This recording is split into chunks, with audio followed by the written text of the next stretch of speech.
कपड़े धोने वाली बहू। शादी के पहले से ही विभा को कपड़े धोने का बड़ा शौक था। कभी नल के नीचे तो कभी तालाब के पास। अरे मेरी नीली वाली लुंगी नहीं दिख रही है। विभा की अम्मा, कहाँ रखी है लुंगी? अरे वो तो विभा ने परसों ही धोकर रखी थी आपकी अलमारी में, देखो वहीं होगी। वो ना मैंने आज धो दी, मुझे लगा कि गंदी हो गई होगी। अरे कैसे गंदी हो गई थी? उसे तो मैंने पहना भी नहीं। हे भगवान, इस लड़की के कपड़े धोने की आदत से परेशान हो गया हूँ मैं। जितना तो घर में राशन नहीं आता, उससे कहीं ज्यादा डिटर्जेंट पाउडर का खर्चा है।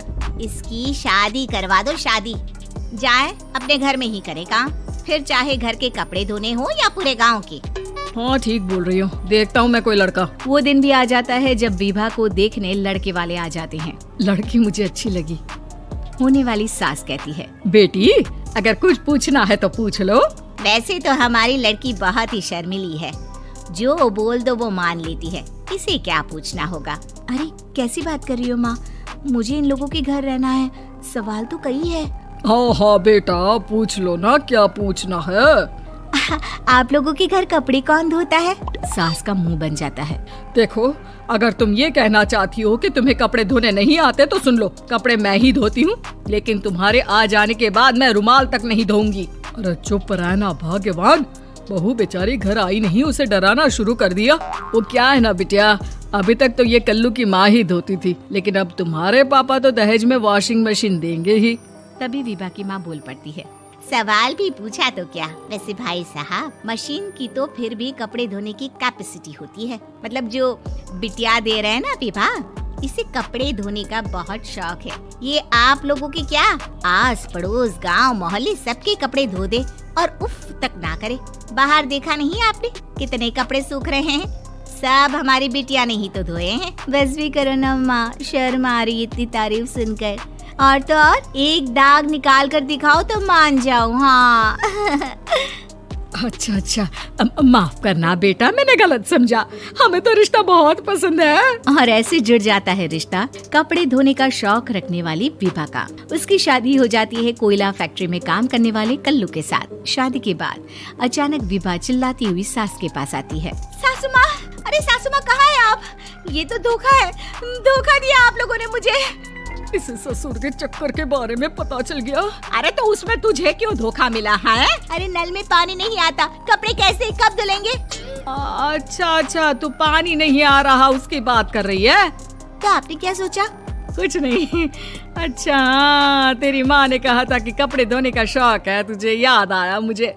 शौक बोलकर कपड़े धोने वाले मेरे जुनून को कम ना आके सासू माँ, कपड़ा धोना मेरा गुरूर है। तभी पति भी वहाँ आ जाता है। अभी मैंने इसे सनी देओल की फिल्म दिखाई है, उसी के डायलॉग मार रही है माँ। अच्छा सुन, साफ बता रही हूँ, पानी सुबह 4 से 6 और शाम को 10 से 12 आता है, समझी? विभा टाइमिंग सुनकर हैरान हो जाती है। ये क्या भूतों का मोहल्ला है? सुबह 4 बजे उठकर कौन कपड़े धोता है? 4 बजे टंकी में पानी जाता है, फिर सारा दिन धोना ना, किसने मना किया? अरे कैसी बात कर रही हैं? 200 लीटर की टंकी में कितने कपड़े धो लूंगी मैं, सुबह ही उठ जाऊंगी मैं। अब क्या था, विभा सुबह 4 से लेकर रात के 12 बजे तक कपड़े ही धोती रहती।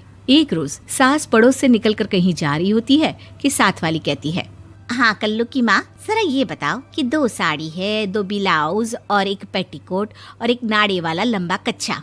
हाँ तो? अरे तो क्या, कितना लोगी धुलाई ये बताओ। धोबन दिख रहे हैं हम क्या? हमारे पति सरकारी नौकरी से अभी रिटायर हुए हैं और बेटा सुपरवाइजर है कोयला फैक्ट्री में। धोबन समझ रखा है हमें।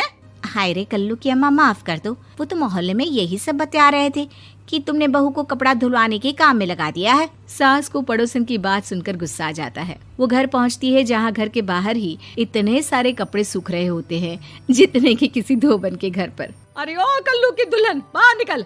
माँ जी यहीं आ जाओ, बाथरूम में चादर धो रहे हैं हम। अरे अभी हम धोते हैं, तुमको बाहर निकलो। ये आस पड़ोस वाले बोल रहे हैं कि हम बहू से कपड़े धुलवा कर उसे कपड़ा धोने वाली बना दिए हैं। अरे छोड़ो ना माँ जी, किन लोगों की बातों में आती हो? आस पास के लोगों का तो काम ही होता है कि वो किसी तरह सास बहू को लड़ा दे। बहू सारे घर के कपड़े धोती है, ये क्या कम है? बोलिए। सास को भी लग जाता है कि वो बहू का ये सनकीपन नहीं छुड़वा सकती, इससे अच्छा है कि खुद ही चुप हो जाए। एक रोज सास और बहू मंदिर जाते हैं, जहाँ सास की साड़ी वहाँ खड़ी भीख मांगने वाली से मिलती है। माँ जी क्या बात है, आपकी साड़ी उस भिखारन से कितनी मिल रही है ना? हाँ हाँ देखो तो, दोनों की साड़ी मिल रही है। क्या बात है कल्लू की अम्मा, तुम खुद को तो अफसर की बीवी बताती हो और ऐसी सिंपल सी प्लेन साड़ी पहनकर घूमती हो। सिंपल और प्लेन नहीं है ये साड़ी। तो क्या सोने के धागे से फूल बने हैं? कुछ भी सासू माँ, कुछ भी। हाँ बने थे इस साड़ी में सोने के धागे से फूल। मेरे पति लेकर आए थे मद्रास से स्पेशली मेरे लिए 10,000 की।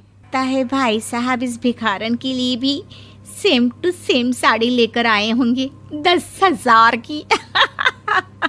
सास उस वक्त तो कुछ नहीं कहती, लेकिन बहू के साथ घर आती है और अलमारी से एल्बम निकाल कर लाती है। ये साड़ी देख रही है, ये वही साड़ी है जिसे मैंने अभी पहना था। इस साड़ी में ये जो चमकदार फूल दिख रहे हैं ना, ये सोने के धागों से काढ़े गए हैं।